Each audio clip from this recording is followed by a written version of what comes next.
It is Parallel Frequencies. I'm just Blane. Coco. Coco. You are the freaks, and we are at Land of a Thousand Hills again. Yeah.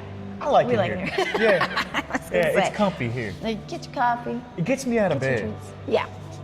Gets you out of your dark cave and my dark cave. It makes me put pants on and not Yeah. jogging pants. I put jeans on, you Little know? TMI for everybody watching. Didn't see Blane from the waist down. Didn't know Well, what was going on there. I thought In it your was PJs. normal that people don't wear pants when they... When you work from home? Yeah. Yeah, I is. thought that was a It thing is. that we did during the pandemic. Yep. Yeah.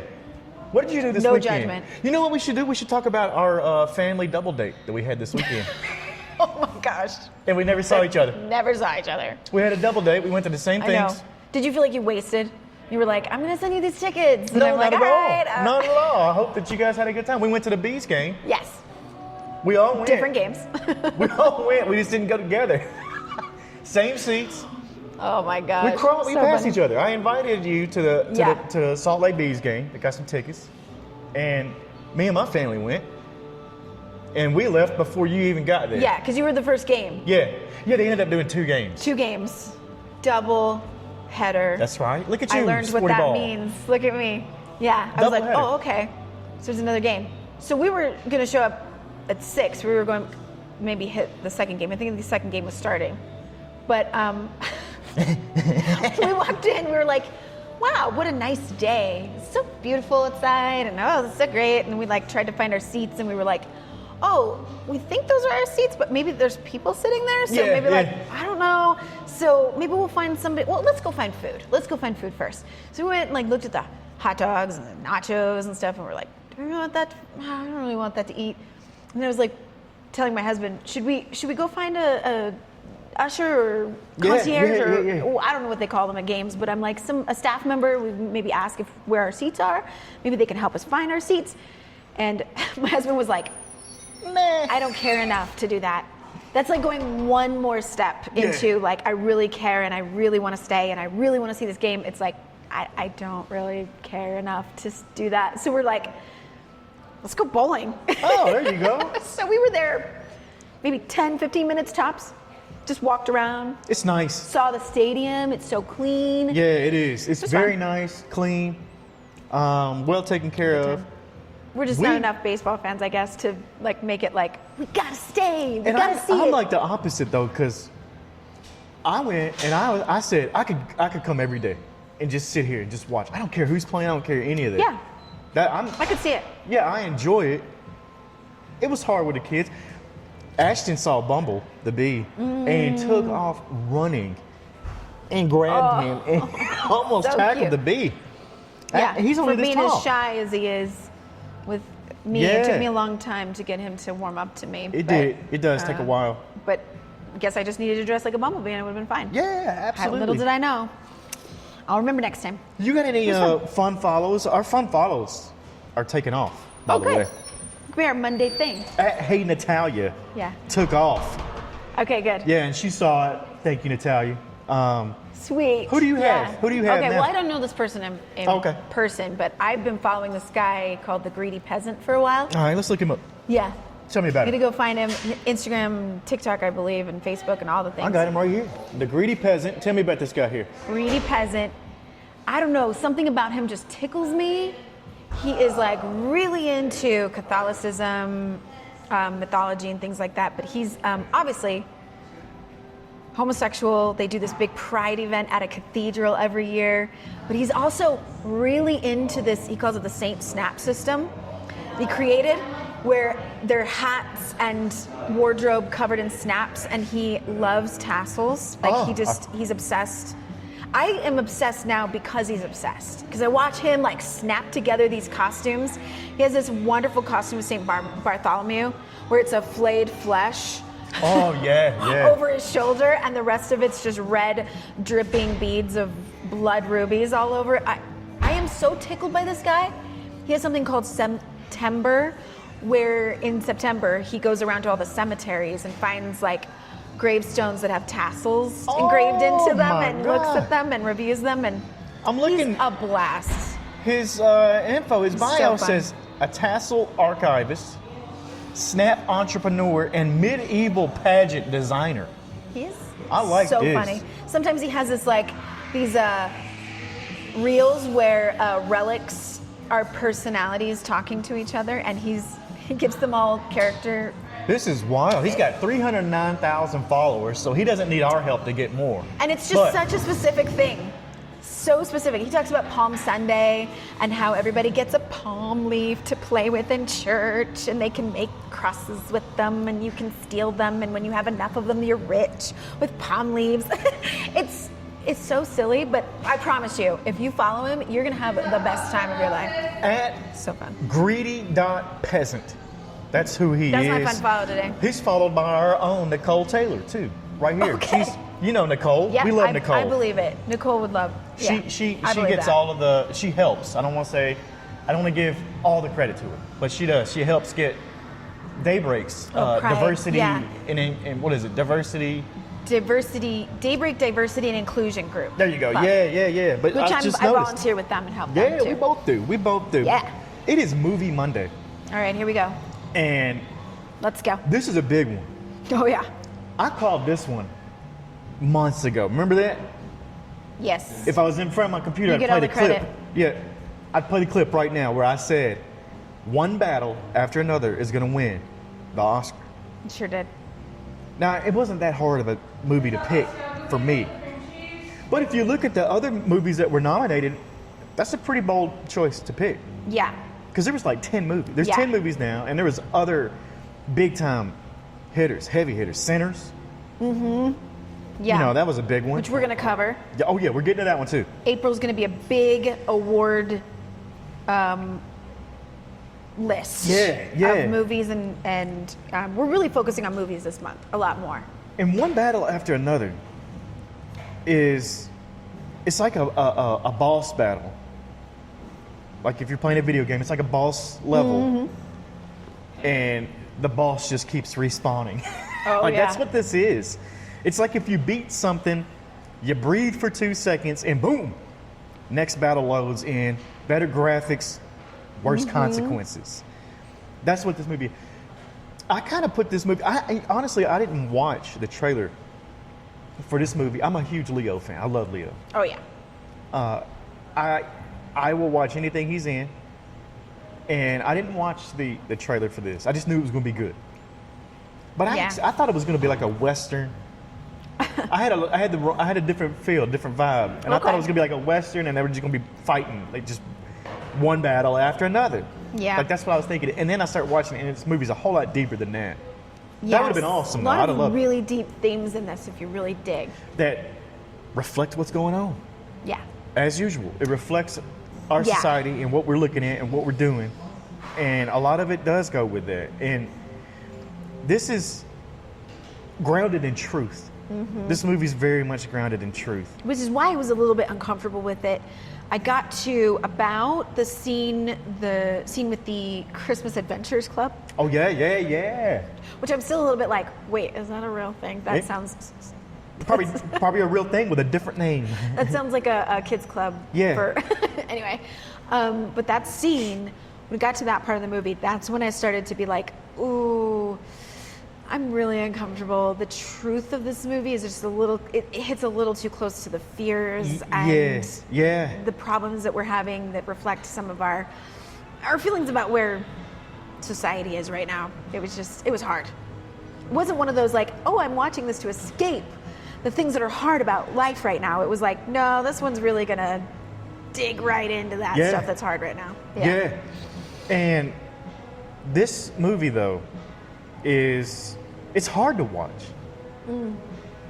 It's hard to watch. Yeah, because the fight's never really done. I mean, I think that's That's it. what you're I was getting looking and thinking about this movie, one battle after another, and I was thinking, like I said a minute ago, Western, action, one battle after another, but this movie is really about the quiet battles. Yeah. It's the getting out of bed when your brain is loud, showing up when nobody claps, holding your integrity when it would be easier to fold. And that's Yeah. what this movie really is showing, you know, because Very yeah, true.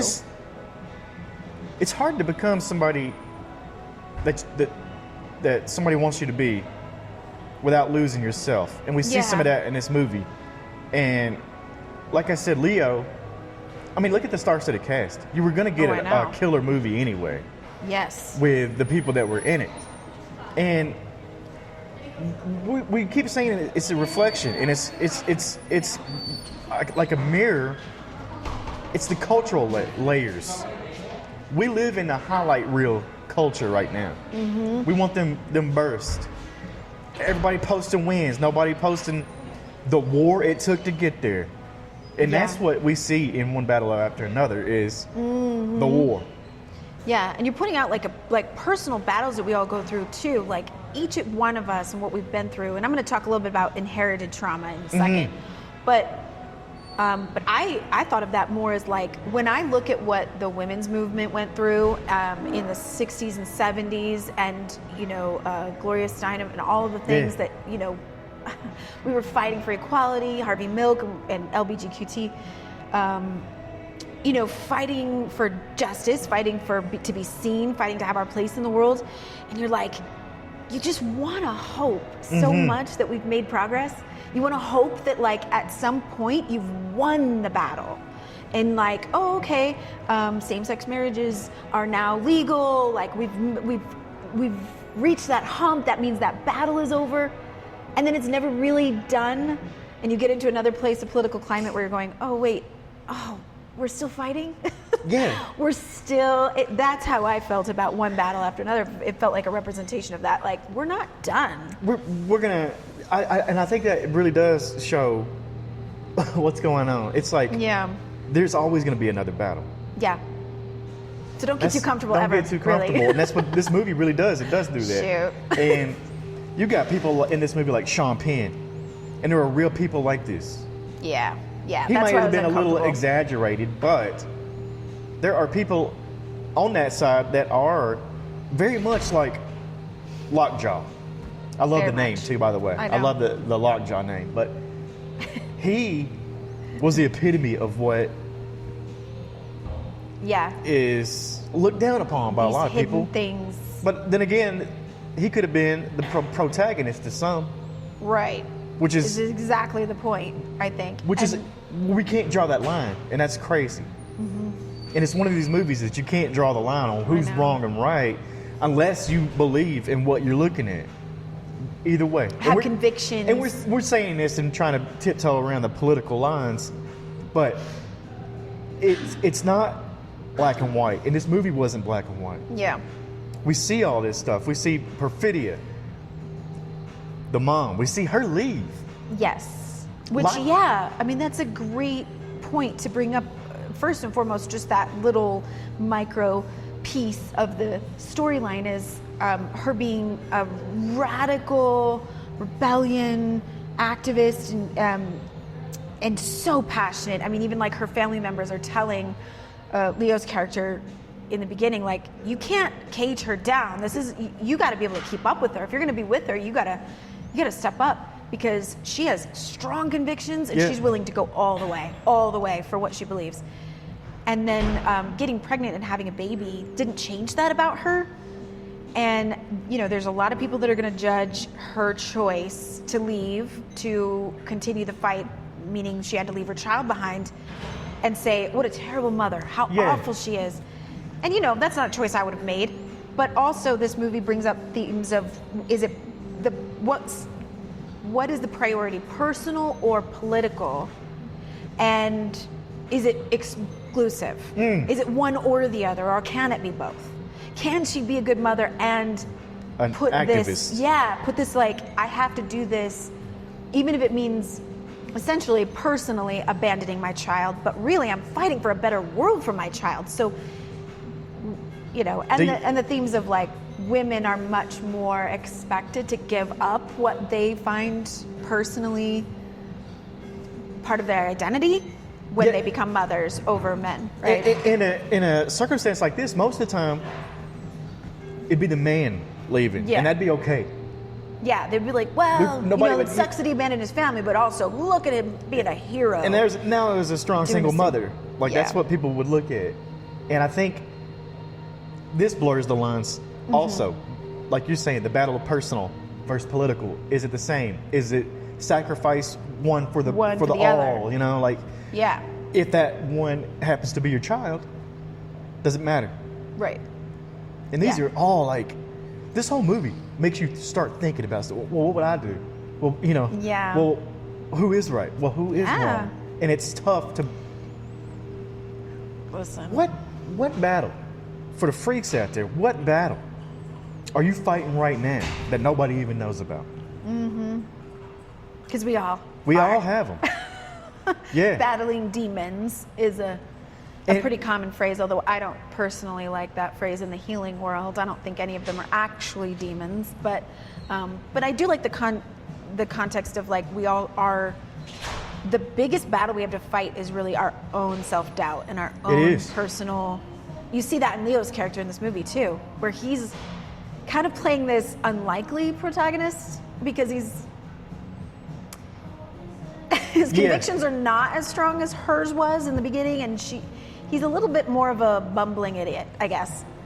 I want to throw this out there about Leo's character. Does he have a choice? Yeah, no, She left before he got the choice, so now he is. Yeah. What's he gonna do? I mean, he could have left the baby with somebody else. He could have done. I mean, there's a lot of choices that he could have done too, and chose to step up and put her in that a priority.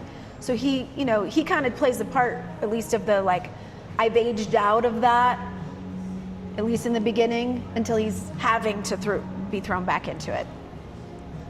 He's not going to do it. Who is, right? Yeah, that's kind of what I was getting at. Yeah. And that's, I think, what he took. Sure, he's a bumbling idiot, but he also took on that responsibility, which might have made him more of a bumbling idiot. I mean, being a parent's hard. I mean, you could judge all you want, but really it's like, we're all doing our best, man. Yeah. You know, you do what you got to do. And he's like, I'm not going to let this happen. I have to do something. He may not have quite the skill or the, I don't know what exactly it is that he doesn't have. He's a little bit more like, okay. He's vaping the whole time. He's using my style, by the way. He had the beanie on, the sunglasses. I was going to say it reminded me a little bit of somebody. Yeah. But He did, yeah, didn't he? a little I bit. think they might have ripped some of that from me. I'm going to ask. They were like, how did we find some? It's just think like, Leo- I want to show like I don't care, but I do. Yeah. Underneath it all. Leo should come on the show and give me an explanation for why this guy looks like me in them. That would be And I'll say it, you wouldn't say it, amazing. but I said it. He looks like me. Like, where did you get this style? Who's your costume designer? Who decided that this is how you needed to play the part in this movie? He even had the plaid on. I know. This stuff. Is A this little plaid? bit What of is like this called? sweat. Yeah, plaid shirts. He had that on and a And- beanie and the glasses and was vaping the whole time. Yeah, You tell me. he does what he does what he's got to do. If he would to have get come in through there it. with a southern accent and a cowboy hat on every once in a while, I'd have been You'd be like, like, wait a minute." damn minute here. Well, being a fan of Leo, like you said, Paul I'm Wes a big Anderson and everybody else. Yeah. And I'm being a big fan too. I was a fan actually. I mean, I know in our generation it was usually Titanic Oh, came yeah. out. That was a huge, for girls my age, that was like, we were all Leo. But I've been a big fan since What's Eating Gilbert Grape. What's Eating Gilbert Grape was my favorite movie growing up. I mean, like, favorite movie, which we should do sometime. Wistful Wednesday, We maybe we'll would. do a What's Eating Gilbert Grape, We should do that. because that is one of my top 5 movies I of all love time. The Beach. Oh, yeah. That Leo movie, The Beach, Yeah. was one of mine, and not a lot of people like that movie. But I always thought, you know what, I'd like to live right Really there. good. I would love to live right there. I But wasn't mad at it. yeah, one battle after another, though, absolutely should have won the Oscar. And the cinematography and everything, all of this rolled into one is what made this movie Yeah. amazing. Soundtrack. The people soundtrack were, was incredible. yeah. And it didn't really stand out. It blends with the movie, and that's when you know it's a good soundtrack. Everything fit.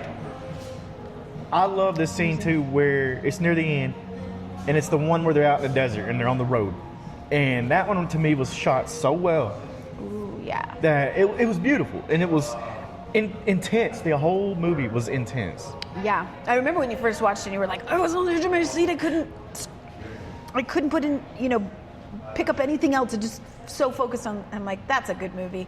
When you're like, I don't need my phone, I don't need something else to distract me or to do while I'm watching it. I just want to like be really intentional watching it. Yeah, and it's a there's some philosophical stuff in there too, and I don't want to get too philosophical because we get the comments out there that say, "Oh, you stop trying to be too philosophical. You're not very good at it." I'm not doing it. I'm not the one that is a philosopher, okay? But aren't we all a little bit? philosophically, yeah. You see all this craziness going on, and what they're really showing is the ability to stay grounded while all of this is happening. And that's trying to mirror what you do. Like, do you stay grounded when you've got chaos and you've got one battle after another happening around you? I wish I was a little better at it. Yeah, I do too. Honestly, in the work that I do in the energy healing world and mystics and being a witch and all of that, I would like to think of myself as like, I'm going to get to a point someday where I am so zen. I am a zen master at being completely grounded, calm during a crisis, whatever it is. But I mean, healers have healing work to do too, but I'm one of those people that just this weekend, Easter, Ostara, all of the things we were celebrating, and I was freaking out trying to figure out how I was going to get the chicken that we were going to roast, and I was like, what are we doing? How do we get this to my sister's house? And all the thing, you know, I'm thinking to myself, this is not zen at all. Not so I don't zen. know. I mean, that's not even the battles that he's fighting in this. How do you stay connected, calm? Because those are like, how do you get the best work done in a moment of crisis? Because you really do have to train yourself to stay grounded, stay in that like reality. And it's not easy. Most of us have a lot of trauma to overcome. We do. And our trauma is different to other people. Yeah. And there's no one definition for trauma. Not everything is going to... What breaks Coco's world may not even scratch the surface of mine. You're and like, that's wild. Yeah. Which is why, like, my husband's looking at me going, why are you freaking out about the chicken? What is it? I'm like, I don't know. But this feels really important. Yeah. And I feel really stressed right now. But that brings up the other theme of this movie, which is the inherited trauma I was going to talk about, is not everything is what we've experienced in this lifetime. And Willa's character, the daughter, is really showing that some of this is like inherited consequences. And that brings up a really interesting point of like what our ancestors went through, or what even our grandparents and parents went through. How much of that do we inherit and take on? I mean, psychology studies this really thoroughly, but it's like some of it is actually their physical responses, their stress responses to things that they pass on to their children because this is what they're experiencing. And so we have to basically deal with consequences of things we didn't even experience. Oh. Like a parent whose sibling died, say drowning, that the children never, drowned or experienced drowning, but because their parent had a sibling that drowned, they're extremely stressed and nervous around water, thus the children inheriting that stress. So we all have like something we're inheriting that we have to deal with energetically in our DNA. It's passed on, epigenetics. I'm getting into like a whole bunch of cool stuff that I talk about on Practically Magic. Yeah, so I was go about find to that. say. But this movie does show that like sometimes the sins of our fathers, we are the ones who deal. We're the ones who are pattern breakers, breaking the chain of those patterns that hold us hostage. And even for some of us that grew up in Utah, are descendants of, say, Mormon pioneers who notoriously caused a lot of horribleness in colonization of this Utah area. And there's a lot of things like that we wrestle with, where we're like, where are repercussions made in our generation for the things that our forefathers did we don't necessarily agree with or thought was right to do. So here's like this daughter, she has these radical parents who've done things that I wouldn't even do. bombing and, violent things. And it's like, well, where does she land in all that? Now, what is she responsible for?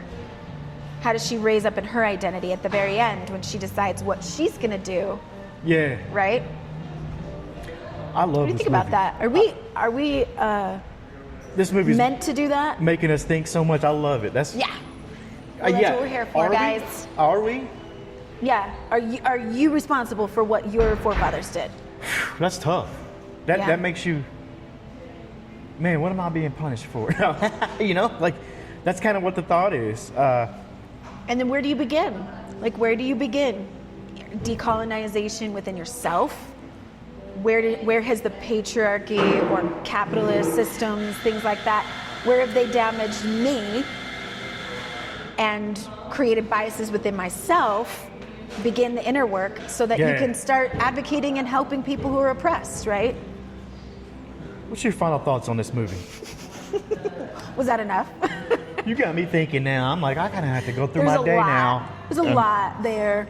But I'd love to hear the debate. I'd love to hear freaks, if you're like, no, I'm not responsible for what my parents did or what my grandparents and great grandparents did, or no, I'm not responsible, but yes, I will do the work. I will begin, the pattern breaking of that because I want my life and my future descendants to have better and to do better. I think there's a great debate there, so I'd like to hear what you guys have to say about that. I want to hear that. We should go into that more. Actually, Practically Magic probably goes into that Yeah, more. I do. I go into that a lot more on Practical Magic. But I love how movies, art, replicating life, gives us an opportunity to bring that up and to say, like, this is interesting. Let's look at this. And Because if it did. this is not one of the biggest pieces of art there is. I mean, Paul Thomas Anderson directed. Yep. You got Leonardo DiCaprio, Sean Penn, Benicio del Toro, Oh, yeah. Forgot to mention him. for Tiana sure. Taylor, Regina Hall. You see those people on paper, and now I'm like, you know what? If you didn't pick this movie to win the Oscar, what were you looking at? Yeah. Because on paper alone, it wins the Oscar for me. Yeah. Well, I did have a hard time seeing it as a comedy. I know there was some like, oh, it was comedic, Dark- whatever. I'm like, dark comedy. Yeah, maybe. I wasn't like, wow, I'm gonna know this movie for a comedy. That wasn't necessarily my take on it, but that's just I remember me. I did laugh quite a few times at the movie, but it is a very dark, It is, yeah. dark comedy. Yeah, but but then there were critical reviews too. I mean, I saw some people out there. It was Cody Higginbotham. I may be saying that wrong. Saw a review. Movie Talk was talking about how I don't necessarily agree that this was the best. He said, I'm paraphrasing here, but Paul Thomas Anderson had done better movies than this before, and even Leonardo DiCaprio had done better movies than this before. So he's like, it wasn't their worst, but it wasn't their best. So, I mean, there's some conflicting reviews from other people out there. Which is scary because they won an Oscar with this. And if that wasn't their best, then what would be their best and what would they get? I mean, you could go into the debate of whether or not the Oscars really do qualify as the best, or if it's just a lot of political that That's true, too. Gets the Oscar, gets the winner. I mean, it's how we measure things in our society at this point in time. So I think it deserves what it got. But I mean, but it's all right that there are other ideas. That other people had their own take on it too. Paul Thomas Anderson did do Punch Drunk Love. I love that movie. I mean, there are some good movies. What's your favorite Paul Thomas Anderson movie? That's what we should throw out Is this the best one, or do you have like others that are on the list? What else are we doing this week? What do we got tomorrow? Oh, now you're Ted Lasso? No, we're done No, with we're Ted done Lasso. with Ted Lasso till season 4 comes out later. We got another TV show like we're you're doing? catching me off guard. I don't know. I don't have my list with me. Check our social media. I know what. It's on upcoming. I've got a good tease for us. Yeah. I have checked out a new TV show that we're going to have to talk about on Netflix. And what's the name of it? It's Duffer Brothers produced it. Oh, yeah. You were showing me It's that. something, I don't remember the name of it. It's something long. Something very bad is going to happen. I think is what it's called. Yeah. The bride, the girl, the getting married. I got hooked on this show. It is good. It's not the best. Not the best show ever, but I enjoy it. Yeah. And I think it's There was some fun to good stuff watch. to watch. We'll have to talk about that one. Well, a lot of what we're doing in April, instead of doing Tube Tuesday, taking a break from TV shows for a bit because there's so many award-winning movies out there, I renamed Tuesday for just a few weeks to Top Tier Tuesday. Top Tier Tuesday. Yeah, so we're going to talk about more award-winning movies, and Feature Fridays will be some, maybe a little bit more obscure, what's been getting some awards out there. I love that. So there's a lot of things on the list coming up. I know, not this week, but coming up, we're going to be reviewing Sinners. We're going to be reviewing F1. Oh, yeah, We'll be talking about reviewing, not really reviewing. We philosophize. Break it down. We talk about it. Philosophize. I mean, we broke down one battle after another today and barely talked about any of the scenes from the movie. Yeah. That's what we do here. Yeah. I like the discussion more than the, you guys know what happened. You watched it, right? You watched it. You watched it. And if not, what are you doing here? What are you doing? What They're are you like, doing? I don't want to watch it. I just want to hear about it. Yeah, I just want to hear about Leo and Sean Penn and all these guys. Then we're your people. So much fun, though, this movie and every movie that we break down. And we love the freaks. We love all of the comments. Keep them coming. The nice ones especially. We like those. We like the nice ones. What else? Kicking off this great week here. Yeah. Oh, we've got Lots of stuff. Check I'm the social totally media, like blanking you said. I have an upcoming graphic that I released on our social media page, so check that out. It tells you everything that's coming up this week. I think I like Totally doing this. blanking right now. I on like what it was. recording out in the community. What do you think? We Yeah. should pick some more places. Yeah, I don't know how these people feel about us doing it in the middle of their coffee shop, well, but I here we mean, are. We know Amber likes it. Yeah. Hi, Amber. We love you, Amber. But that's going to do it for Parallel Frequencies. I'm just Blane. This is Coco. You are the freaks. And we're at Land of a Thousand Hills once again. Yeah. Thank you, Amber. And we will see you on the other side.